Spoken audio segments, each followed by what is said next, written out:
Hello, everyone. My name is Lloyd Mphalele. I'm the General Manager responsible for transport and OSS tools in MTN Group. I'm here today to talk about the transforming of the OSS. We're going to look at the transport case, particularly because OSS is a broad environment, and maybe share some of our experiences in the space. Looking at the platform approach that we are taking.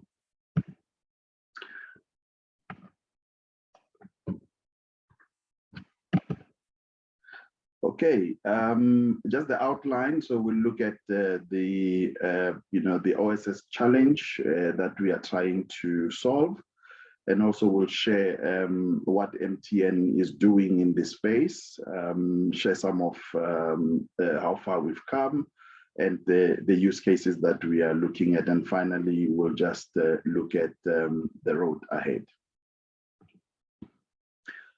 All right, so it is important to outline the problem statement so that it is clear what the problem we are trying to address. So today, it is clear that network alone is not enough to achieve the service agility that we're all fighting to achieve in the space to serve our customers and deliver the best customer experience. So we've listed some of the key challenges that we are experiencing today, in the OSS, to try and catch up with some of, our goals, what we want to achieve in the space, catch up with our customer requirements and so forth. Some of the top three that are listed here from the study that was conducted by SDX Central is that we've got a challenge of, proprietary, protocols that are in the network, which creates a problem of vendor locking for most of, the operators. The network itself is too fragmented, and there's also a big issue of cost in the space. I mean, the network environments for most of the operators today are multi-vendor, very, very complex, but still require smart OSS tools to make sure that we deliver the excellent customer, experience that our customer are expecting. So with the introduction of SDN, complexity has set in for service management, creating issues and challenges for some of the OSS and BSS workloads. So this sets the scene for what we want to address, going forward, to ensure that the TCOs that we come up with are a lot more sustainable and are able to support some of the business requirements that are needed for us to advance in this space. So it is critical that before we dive into any of the technological details, that we align from a business perspective. So I just want to give everyone a bit of background in terms of the business strategy. For MTN, we are driven by the belief statement that everyone deserves the benefits of a modern connected life. And as a Pan-Africanist company, our strategic intent is really to be a leading digital solutions for Africa's progress. So if you look at one of the key drivers, for us is to drive the industry leading connectivity operations, and also build the largest and most valuable platforms, mainly in Africa and the Middle East, where we operate today.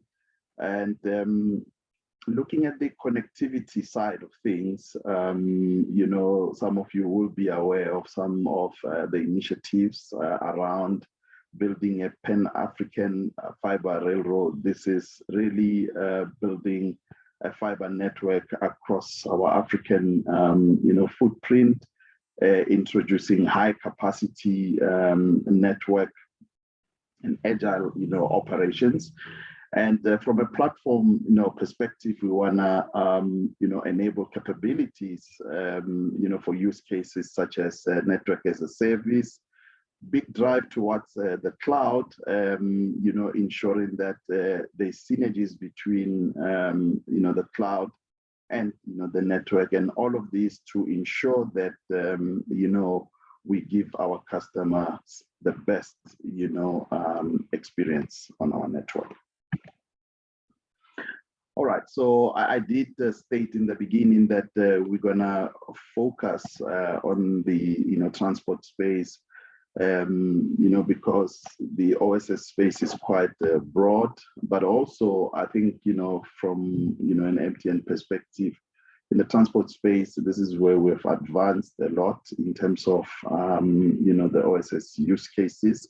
So you'll see here we've got three key pillars. So the transport strategic goals, the Oxygen initiative. So Oxygen is a set of programs that we've put together from a group technology perspective in MTN that we are pursuing to ensure that we deliver Ambition 2025. And you'll see here at the bottom, we've listed, the enablers. The one on the far right, that's the one highlighted in yellow. This is where the focus is for this presentation, the technology platforms, and where OSS comes in to ensure that we deliver the best of the best, and we are able to deliver the best customer experience using these platforms. So just looking at transport from an MTN perspective, you'll see right at the top, we've got what we call the cose framework. So just reading the presentation from left to right, you'll see we've got converged and congestion free, which really talks to using one network and ensuring that there is sufficient capacity. And this will help us as MTN, to ensure that we are able to take advantage of, the surge in traffic that we've seen in the recent times, particularly around these times of the pandemic, but also enabling, the revenue growth for the business. Always on, looking really at the resilience, focusing mainly on revenue protection to ensure that the services that are running, we do not lose the revenue due to a high number of failures. Scalability, very, very important. And also, it's important that we ensure that the network is simplified enough to mitigate against the complexities, particularly when there are failures, but also protocols to reduce latency and things like that, to simplify the operations and maintenance, etc. Intelligent networks, very, very key. As the networks are growing today, they're becoming very, very complex and too difficult, for human beings to contend with them, with the SLAs that are in place that have to be delivered to our customers. So this is a key area where OSS also plays a key role. All right, so I just thought I bring in the, the MUNIC part of what we are doing. So MUNIC, it is MTN Unified Cloud. So this is our initiative or program taking us to becoming cloud native. So here just painting a picture of how SDN integrate into the OSS BSS and the phases, the timelines, that we've set for ourselves to finally achieve MUNIC 3.0, which is cloud native. So in our effort, MUNIC 1.0 represents, the visualization of the network. A lot of that work that is still underway in 2021, which is this year, looking really at the orchestration and automation of that particular network. and then going towards, MUNIC 3.0 cloud native. So all of that work is underway at the moment, going towards a target of ensuring that all VNFs and CNFs are based on a single abstraction layer.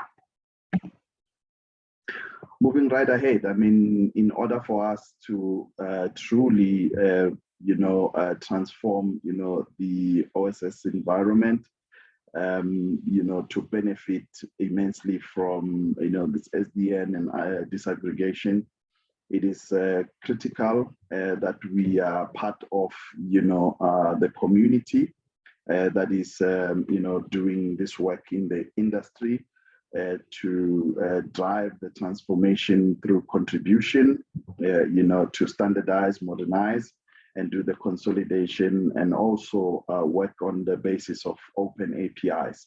So in terms of our particular contribution in the driving of the transformation through industry contribution, we've listed a few, activities that we are participating in from a TM forum, perspective. Very recently, we were announced as one of the big contributors in MTN in the Autonomous Network White Paper version 3.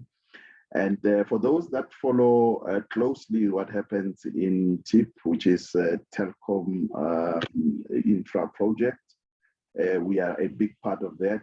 We participate immensely in what is called the OOPT, Open Optical Packet Transport Project Group. In there, we participate in all three domains of transport, which is the microwave, optical, and the IP domains. So we played a critical role in the setup of what is called the Open SDN Architecture White Paper, which is now driving the consolidation of what the standard should be for the open architecture, SDN architecture, for transport networks. So we've got, some of the key tier 1 operators that are in there supporting what we're doing from that perspective. From an IETF perspective as well, we've contributed to the work group that has come up with the, the PSEP or the path computation element protocol, as well as the work on segment routing, V6. We're quite proud of that. In terms of standardization, modernization, and consolidation, we are part of this to ensure that, we reduce operational costs and integration, complexities. And I think, the idea also, is really not to reinvent the wheel, but take advantage of some of, the work that has been done, but in, hope to modernize and increase automation, and really to support the service modeling approach, which will help improve, automation for some of the key use cases in provisioning, configuration, and assurance, which are really key for OSS. Open APIs, I think this goes without saying that if you are in a multi-vendor, environment, which is complex, you really want to abstract, the network and reflect it as a platform. And this requires that, we use open APIs to ensure that seamless integration between the OSS and the BSS. And as I, stated now, earlier, the idea is also to conform with some of the existing standards, such as what we have with the ETSI NFB.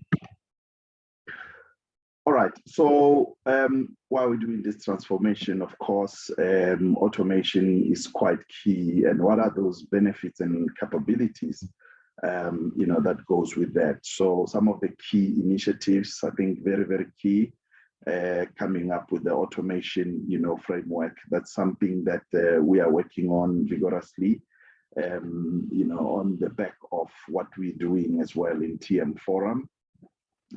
Important that we do the operation augmentation and ensure network readiness, for this.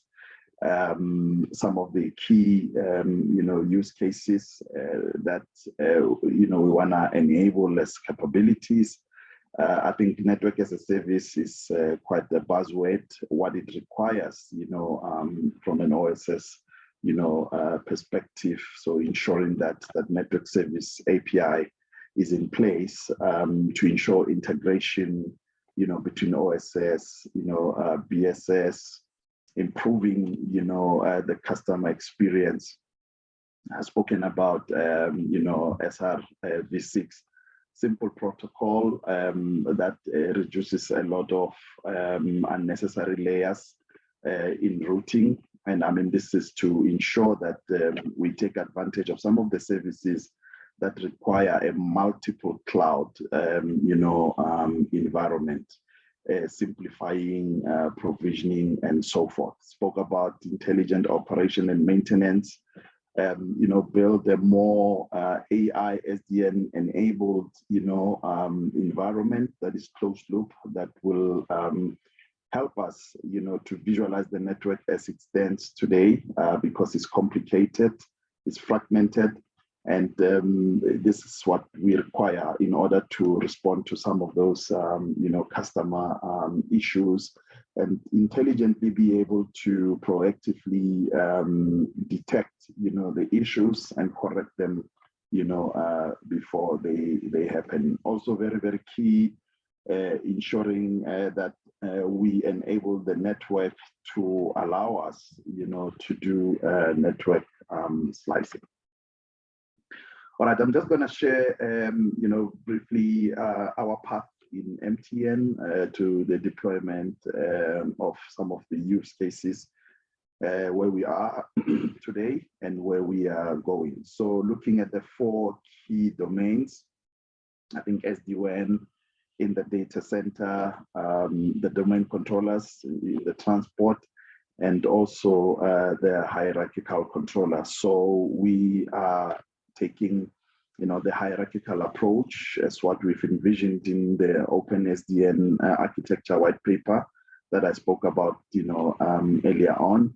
So just looking across, what we are doing is that we're looking at some of the use cases that we can enable as we go along, to deliver value as we build towards, this automated network.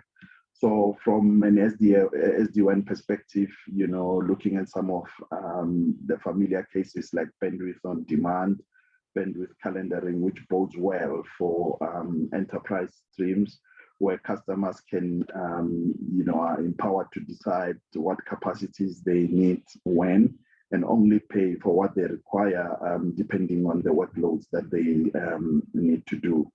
In the data center, very, very key that, it is automated for those workloads that we're deploying in the data center.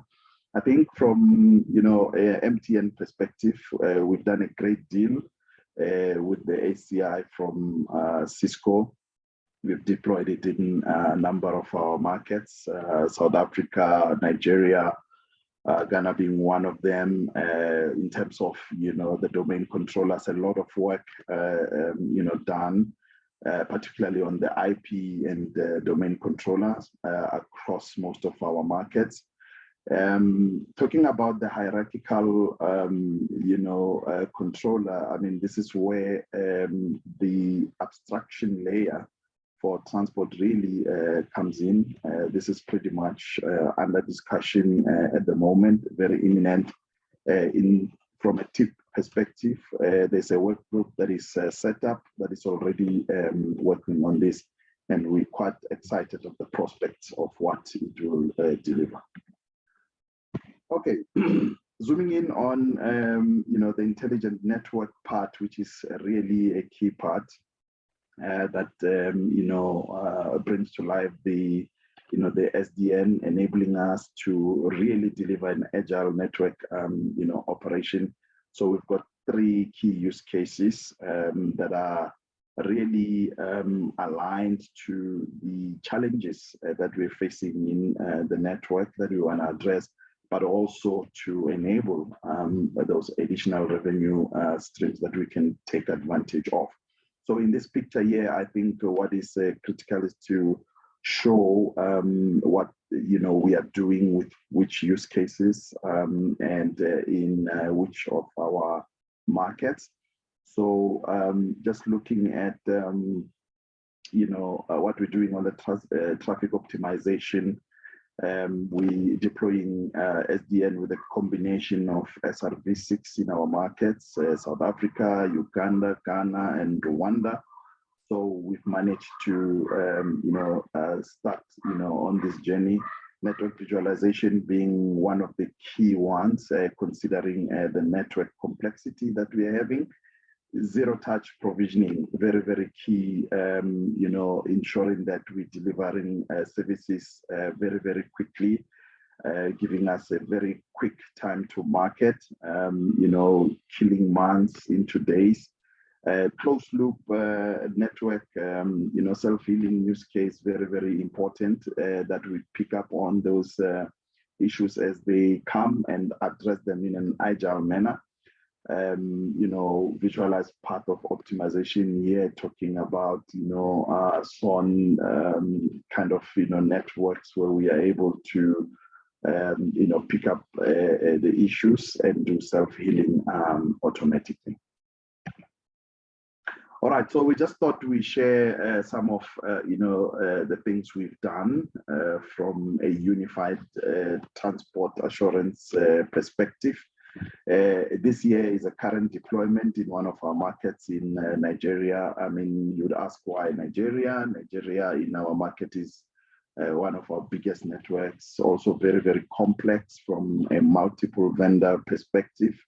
The amount of devices that we have in that network and, the amount of domains as well. So far, we've seen, great results with the unified management tool being really able to present the network as a platform, assisting us to address key capabilities such as KPI measurements and SLA assurance, being able to introduce automated service provisioning, and the speed of localizing challenges that happened in a network. I mean, those that have operated in complex network, they know how difficult and how long it can take to really stitch through where the problem is coming from if all the network elements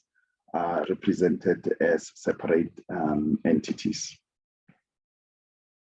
All right, so this slide here looks very, very busy, but is one of the key frameworks that are guiding us today. It gives you almost that picture, that all-in-one kind of picture in terms of our approach from a group reference model architecture to help us enable use cases such as network as a service and network slicing. I mean, just quickly looking at the framework from the bottom going towards the top. It covers all the domains that serves the customers, from access, from a transport perspective, from the data center, and the enterprise perspective. So the domain controller layer, this is where a lot of work is taking place today. And from a transport perspective specifically, the transport layer covers the existing network management systems, which are naturally evolved into the domain controllers, with the hierarchical controller sitting on top, abstracting the network below, which then begins to enable transport and the data center, as well as the enterprise environment, as a single platform, connecting up to an end-to-end service orchestrator which will then, cover both the BSS and the OSS from a service order, perspective, right through to, to fulfillment. And you'd notice here that, we have mapped the 3GPP and ONEP defined slice management functions architecture to show exactly how network slicing will be enabled through each layer. As I said earlier on, we're taking a hierarchical approach, and I mean, this is also value-based to ensure that the investment that we make makes, business sense. It delivers, business value. So looking at, the network slice subnet management function at the layer where we have, the domain controllers, and moving up to network slice management function, which then sits at the level of abstraction on the where the hierarchical controller sits, and then just showing some of the use cases and the products that are enabled with that. So taking us closer to being able to slice the network and provide some of the services required by the customers, looking at either EMB, looking at ultra reliable low latency kind of slices, and so forth. Open and disaggregation, I think this is one area that is very new to the transport space. I think it's been going on for some time in the the OSS space. This is very, very key for the acceleration of automation from a transport perspective, and in fact across the entire network. So we believe that once we have full open and disaggregated networks, we can truly open the ecosystem and democratize it, making huge strides towards breaking vendor lock-in, going towards reducing cost, because once the environment is democratized, then we separate the software from the hardware, the service integrators, which then gives us as operators latitude to negotiate better and deliver value for the business, enabling provisioning of new services and further monetization of the opportunities that are there,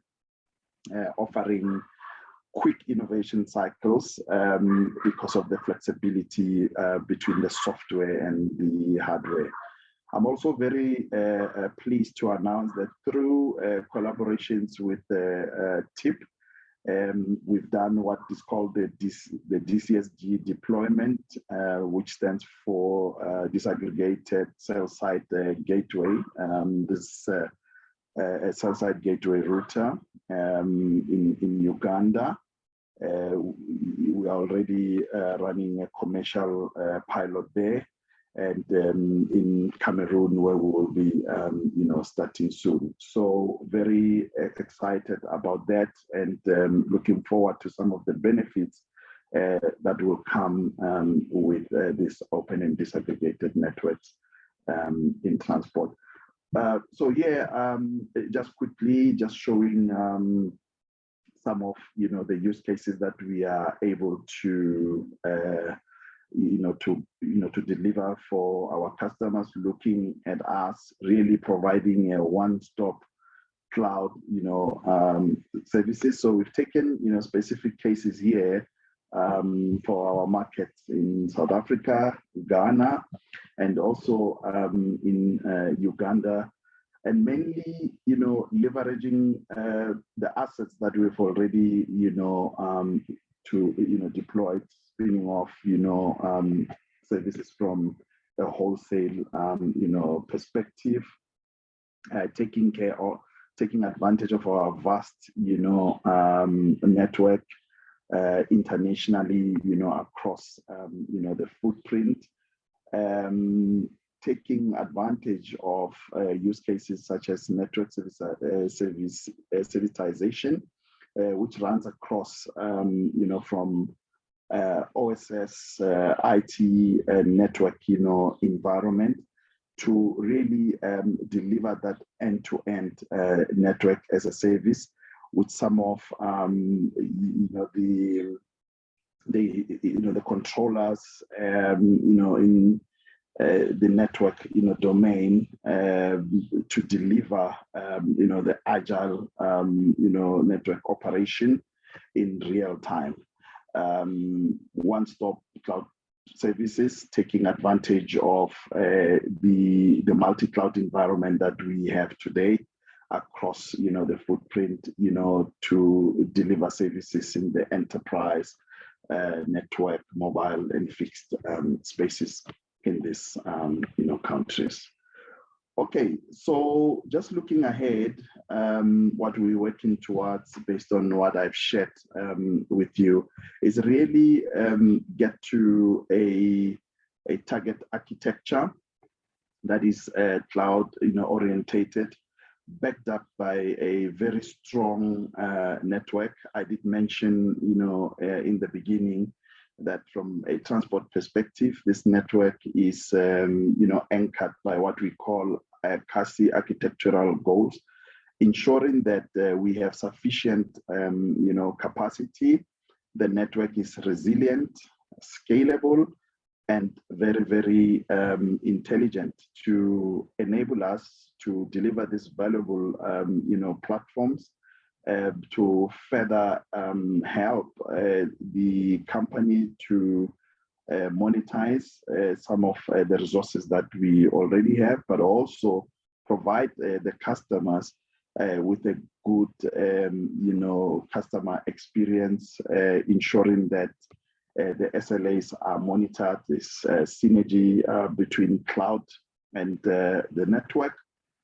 And from a connectivity perspective, ensuring that we take advantage of, the infrastructure that we have from a fiber perspective, ensuring that the capacity is adequate and that the services that we provide, on top from an OSS perspective, ensure that we serve the customers with the kind of services that they require at the level that they need, but also the flexibility for the customers to use what they require when they need to do what they have to do in their space. So just looking at some of the industries that would like to be able to provide the seamless services from a multi-cloud environment, from finance, in the manufacturing space, from telco, running things like mobile virtual networks, and so forth. So this is really what we are looking at, and we've made huge strides, to go towards this kind of network, and we're building it bottom up to reduce, complexity, but also, provide, the customers with a superior experience. So this was my last slide, and I would like to thank you for making the time to pay attention to this presentation. Thank you.